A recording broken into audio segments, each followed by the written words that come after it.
দ্বিতীয় স্বামী কৃষণ বিরাজের সঙ্গে বিবাহ বিচ্ছেদের পর এয়ারলাইন কোম্পানির cabin crew supervisor Roshan Singh এর সঙ্গে নয়া প্রেমে মজেছেন অভিনেত্রী শ্রাবন্তী।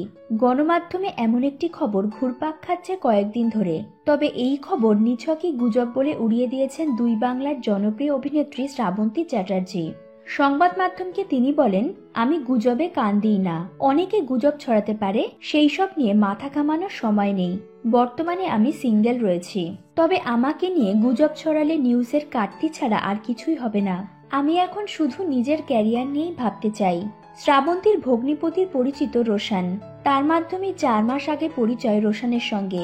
তবে বেশ কয়েকবার তাদের ডিনারে ও পার্টিতে দেখা গেছে। রোশনের বাড়িতেও যাতায়াত আছে শ্রাবন্তীর। তবে এই সবকিছুই বন্ধুত্বের খাতিরে, এর বেশি কিছু নয় বলেন শ্রাবন্তী। প্রসঙ্গত 1 বছরেরও বেশি সময় আলাদা থাকার পর গত 15ই জানুয়ারি আইনিভাবে বিচ্ছেদ ঘটে দ্বিতীয় স্বামী কৃষণ বিরাজের সঙ্গে।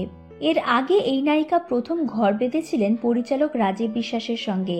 2003 সালে বিয়ে হয়েছিল তাদের। শ্রাবন্তী রাজীবের সংসারে জন্ম হয়েছিল একমাত্র ছেলে ঝিনুকের। কিন্তু সুখের সেই সংসারে দমকা হাওয়া আসে 2011 সালে।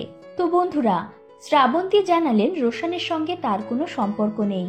এ বিষয়ে আপনাদের মন্তব্য কি কমেন্টের মাধ্যমে আমাদের জানিয়ে দিন। ধন্যবাদ ভিডিওটি দেখার জন্য।